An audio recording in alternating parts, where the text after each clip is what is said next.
Hello, the data I chose for the machine learning project is H1B disclosure dataset, which is available on Kaggle.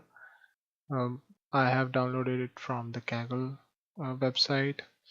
The goal of this project, to give the introduction of the dataset, uh, the dataset is for employer's labor condition application. The employers file the LCA with OFLC, that is Office of Foreign Labor Certification, uh, which then determines, based on the application from the employer, determines the case status of the case of the LCA. The goal of the project is to predict the case status of the application submitted by the employer to hire non-immigrant workers under the H-1B visa program. So once the LCA gets approved, then only any employer can file for the H-1B of that employee. So this is the pre-process of H-1B visa.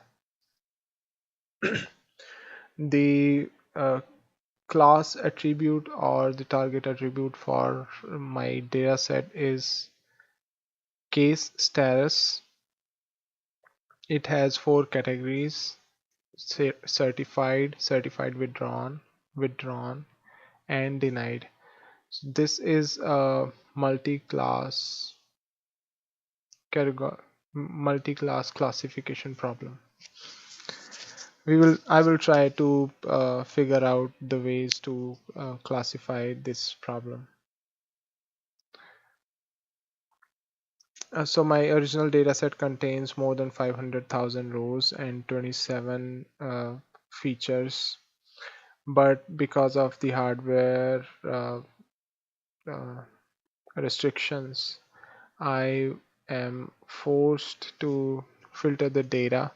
I have filtered the data based on the case submitted years, and I chose the dataset 26 for the case submitted year 2016 because of the optimal number of records in this dataset.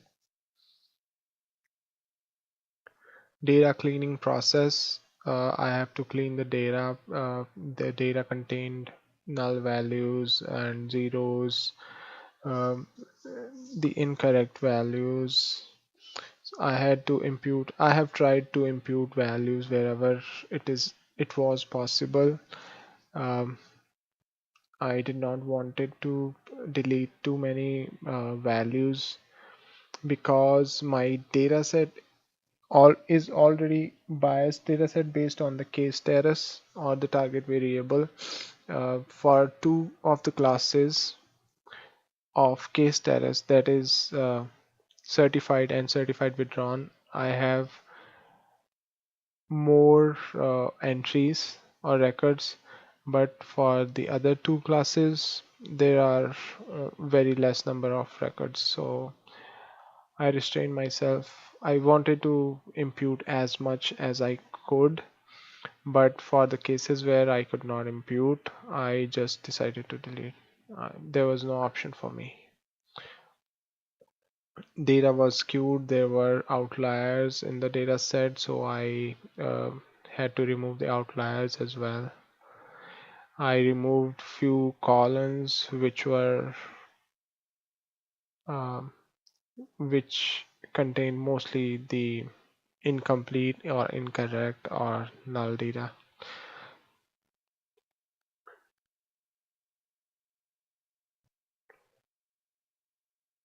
This is all the cleaning part.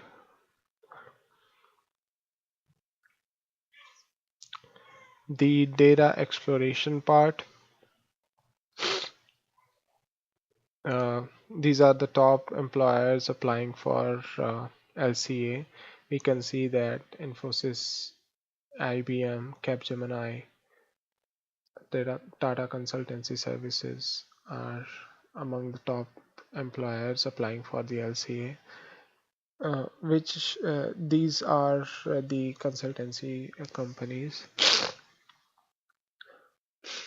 The top 10 occupations for LCA are computer occupation analyst, and others come very less. Others are very less frequent than these two, computer occupation and analyst. Most popular states to work is California at number one place, Texas at number two, New York at number three, New Jersey at number four. These are the distributions for wage rate of pay based on case status: certified withdrawn, denied, and certified withdrawn. The distributions look skewed because of the outliers, but I already tried to remove the outliers, so these are after the outlier removal. Data processing, the categorical variables were label and coded. These are the categorical variables where the categories are number of categories are more. For example, employer name, employer state, SOC name, power source other, and worksite state. These have large number of categories, so I label and coded these categories. Then this is a correlation from among those dummy variables and the categories, and the correlation plot, the heat map contains case status, different case statuses as well: case status certified, certified withdrawn, denied, and withdrawn. The data set was split with 80-20 ratio using train test split. This 20% is kept for the validation purposes, and 80% will be used for training and testing purpose using stratified k-fold method. The data is features x features are scaled using min-max scaler. These are the models that I will run to classify my target variable. I will keep naive Bayes as the base model to compare all the other models accuracies with uh, this one, naive Bayes. So since this is a multi-class problem, working with only these classifier or classifier methods is not going to work, because these are good to classify up to two variables, that is binary classification binary variables. But if I want to classify more than two variables, then these won't work as it is. So I have to use the method one versus the rest classification, where only one classifier per class is fitted. So since each class is represented by only one classifier, the one versus the rest classification makes it possible to gain knowledge about the other class variables as well from the target attribute. So let's try to run these models without using one versus the rest classification first. We can see that these do not perform well. The naive Bayes performs 1%, its performance is 1%, and decision trees accuracy is 11%, random forest accuracy is 14%, gradient boostings is 1%, and support vector machine did perform well. It performed 80%, but that is mostly because of the biased data. The two classes named certified and certified withdrawn, they have most of the records with that. Most of the records are with those two status. So SVM accurately uh, predicts those two classes. That is why 80% accuracy. Other than that, the other two class variables one may not be predicted with SVM. So now using one versus the rest classifier. For this classifier, I have to use the label binarizer to binarize my y variable into 4 dimensions. Then I have to compute the precision using the average precision score from sklearn matrix. And this average precision score is computed based on the weighted F1 score.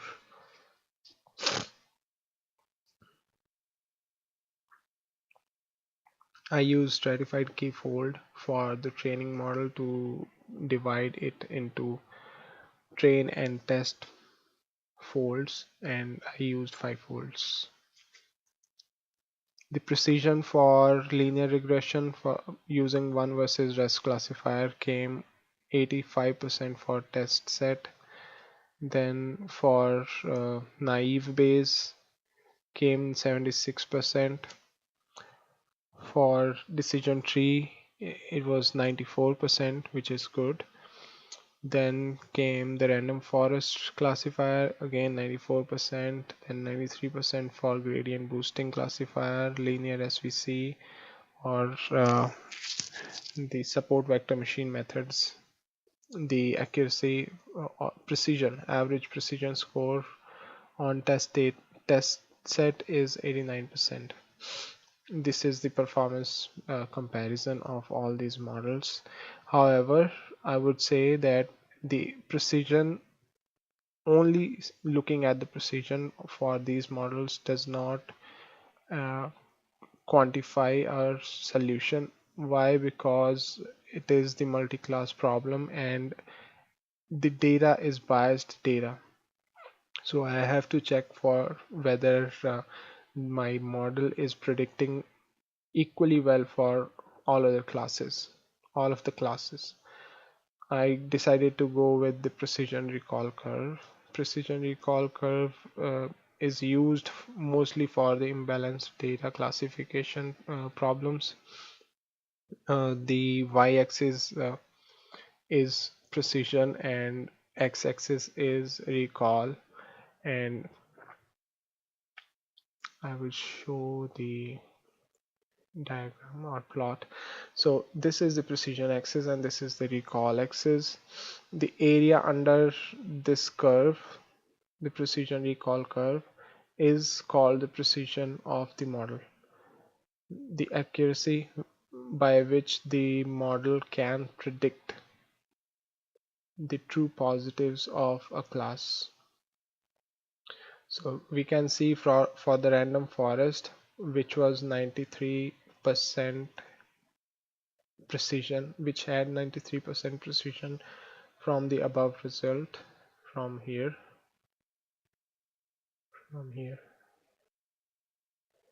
the 93% accuracy is based on two variables, certified and certified withdrawn, two classes rather, certified and certified withdrawn. For denied class of case status, the accuracy is just, or the precision is just 5%, and for withdrawn, precision is 27%. For decision trees, the precision recall curve shows that certified and withdrawn are 98 and 92% precise, but for denied it's 8%, which is a little better than the random forest algorithm.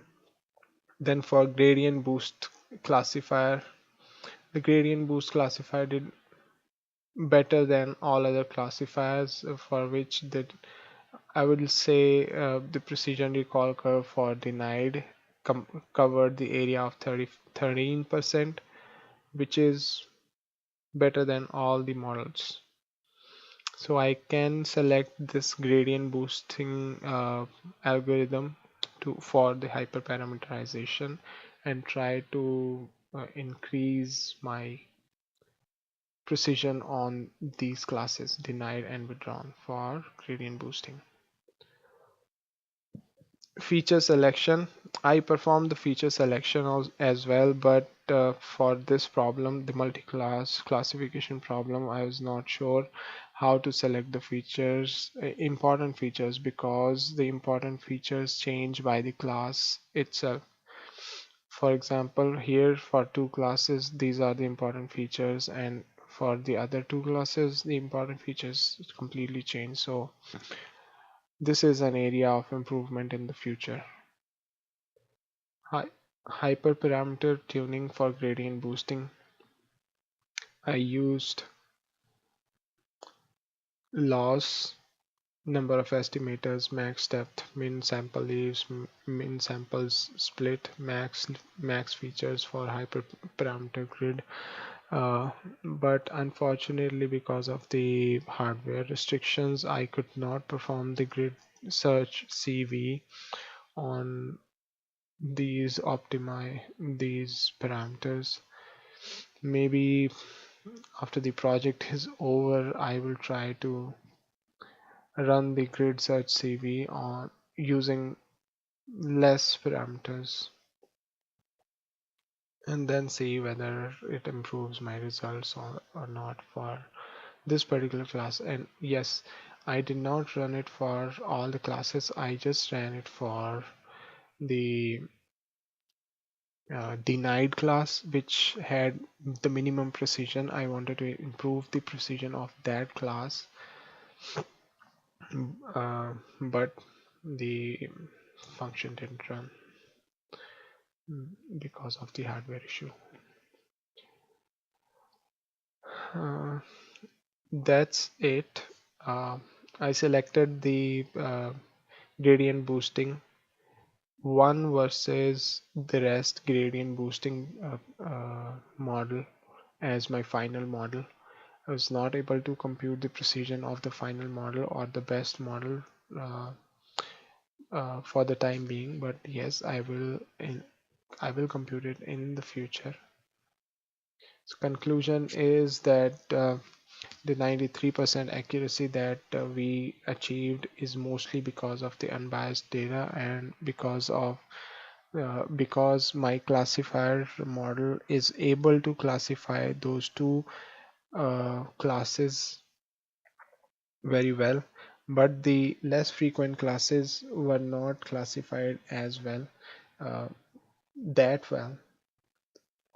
We can try to improve our result by running the hyperparameterization uh, extensively to improve my results. And other than that, uh, what we can do is we can try to add more records of for those two classes to make the data more unbiased. That's it for this project. Thank you very much.